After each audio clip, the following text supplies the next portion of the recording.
So I was just on Threads where Pastor Jamal H. Bryant just said that the Target fast is over. Now here's where their confusion lies and the messaging is really off. Because one, and respectfully to Pastor Jamal H. Bryant, but disrespectfully to Target, there is not a centrist leader within this movement. Black folks and other marginalized groups saw what Target did by rolling back their DEI, by rolling back the messaging of their DEI, and refusing all this time later to boisterously stand by those communities that have been offended and affected by said practices. So this was a people power decision to not patronize a corporation like Target. And the confusion behind this being in phases and the boycott is not over, but the fast is over. Coming from a communications professional standpoint, that messaging is a mess because the people never said that they were fasting from Target. They said that they were starving them out. Because even when the daughters of Target's late co-founder, Bruce Dayton, raised concerns about the company's pullback of DEI efforts by openly publishing a letter that was in the Los Angeles Times,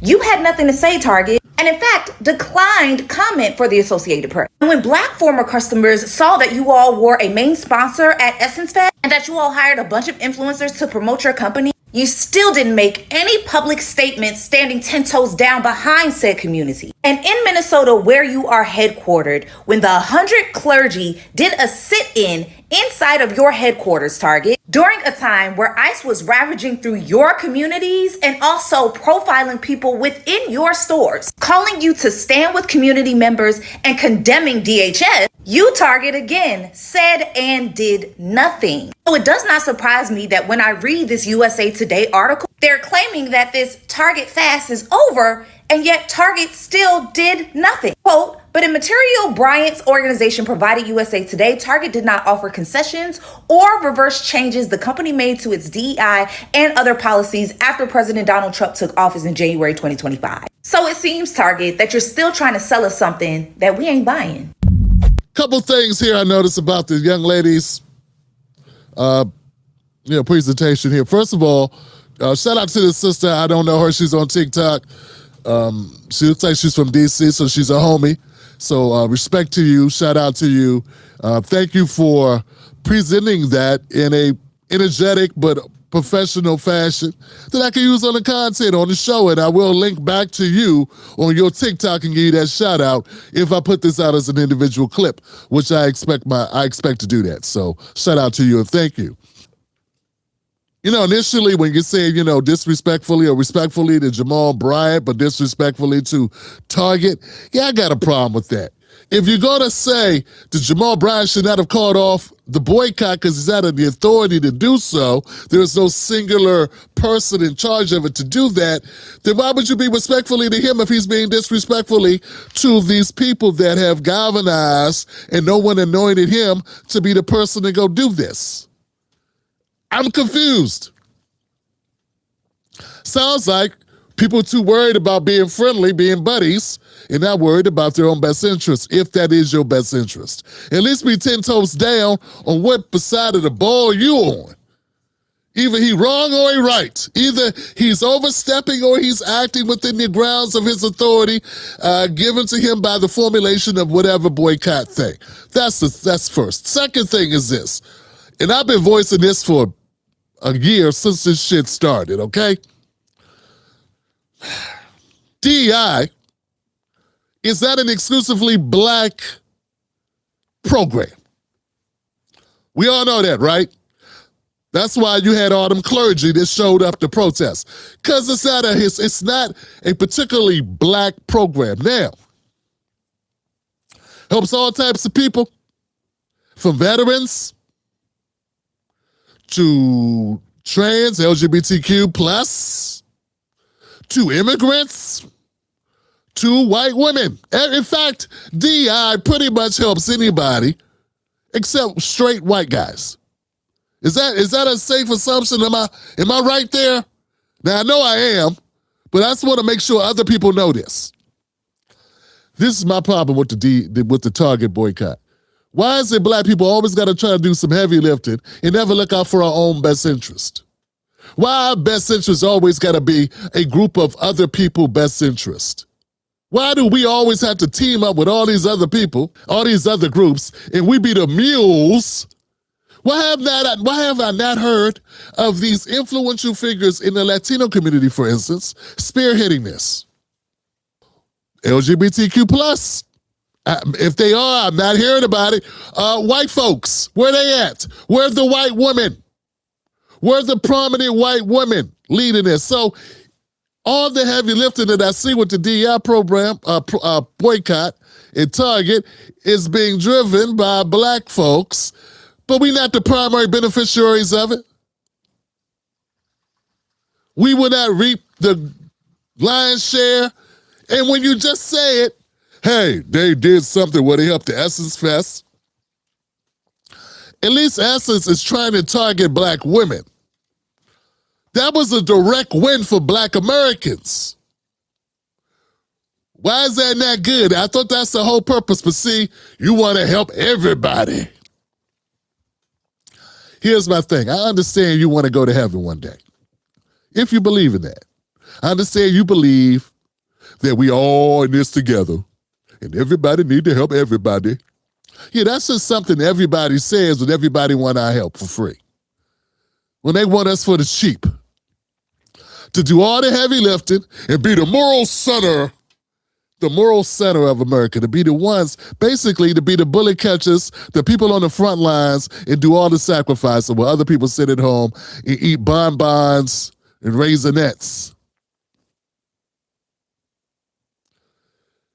I'm still waiting to find out how many black people lost businesses, lost contracts with Target, and how that impacted them during your boycott. Because there was already a lot of black entrepreneurs with merchandise in Target. So when you said, hey, everybody boycott, how many black businesses and entrepreneurs were hurt by the boycott? Why I never hear a figure about that? See, I want to be able to determine how successful this has been. And the only way I'm going to know that is to understand how much was the sacrifice, what was the collateral damage based on what the win was. Everybody skips the collateral damage. They don't even want to have that conversation. They want to jump right to, well, obviously, we're trying to get something. What you trying to get?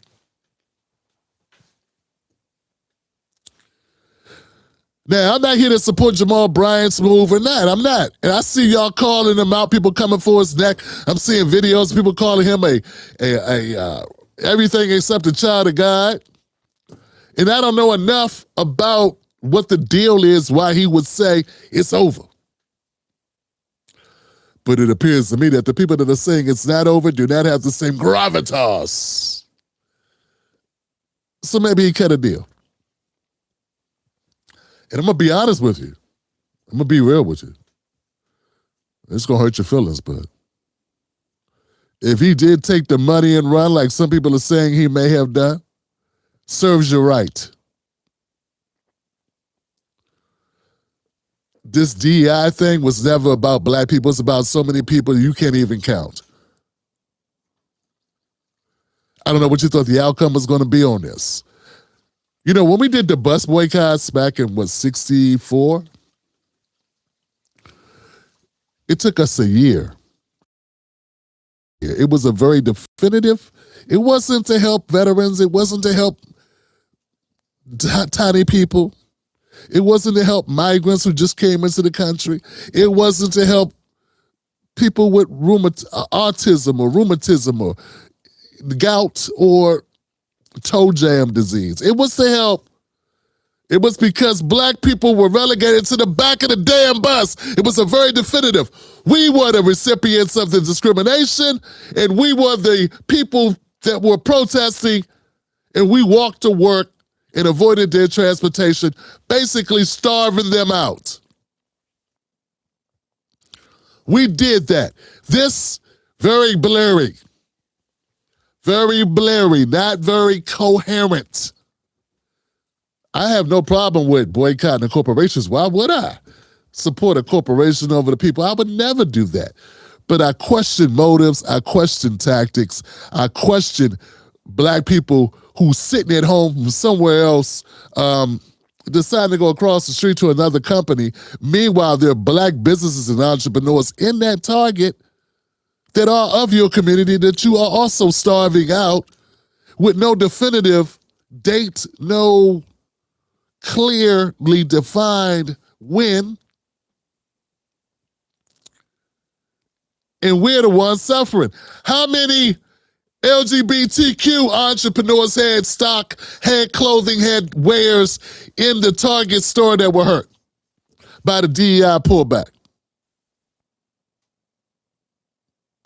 And where do they sit now with this change? I don't know. But these are all important questions. And these are questions I have not heard anyone respond to. That's, once again, I'm not defending Jamal Bryant, but I'm also not defending the need to continue this because my questions were never answered. And I think black people, we need to start asking tough questions. And not just falling in line because we're mad. We upset. We feel like somebody disrespected us. And it's all because of Trump's name. It's all because Trump's name's attached to it. So you feel like you're striking back at Trump. And that's just lame and lazy and easily weaponized to your own defeat because you don't really know if it's a bad idea not to end the DEI programs. A bug on the wall told me the DEI programs, one of the main drivers for that being ended was all of the contractual set-asides for the LGBTQ plus in government contracting that was written in under the Title IX, I think it is. So it wasn't really to stop black folks, it was to stop the wave of trans and all of these other entities that knew the stuff that was written in from Biden. That are also competing against you. That's the kicker. It's competing against black Americans. We already know affirmative action did not primarily help us. We know that. So what makes you think DEI did? Was there a press conference and someone said, hey man, this DEI thing is making up for that time we gave all them affirmative action upticks once a white woman, and we're going to rectify that with DEI. Did anybody ever hold that press conference? What makes you think that was the case? It's just a hustle. Just a hustle. Being upset, being emotional, being pissed off, being angry, and hating Trump, does that mean you're right? Welcome to the danger zone. I just think we need to be careful when we are roped into whatever protest that we're not being used for our own demise. We should always be able to say, hey, why should we do this? Don't tell me moral fiber. Don't tell me black people are always on the front lines and we're such an empathetic group of people and blah. I don't want to hear all that. How do we benefit? How do we benefit? That's what migrants want to know when they come to this country. You think they came all the way over here to America to come help black people? That what you think? Or did they come here for their own personal benefit to their lives? Why come we can't have the same mindset given where we are positioned? We're on the bottom of everything good and at the top of every bad list when it comes to most of investments in this country. Why can't we be a Black America first, at least for ourselves? We don't expect the country to be Black America first, but we should be Black America first because we're on the bottom. How the hell we gonna get off the bottom if I got a bunch of kiss asses picking up money, putting it in their pocket, pretending to be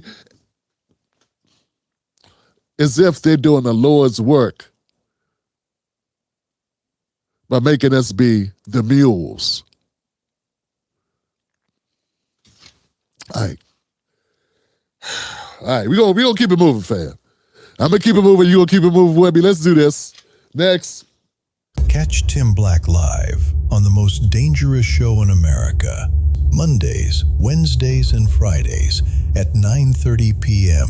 Eastern Standard Times. Don't miss out on the real. Stay dangerous.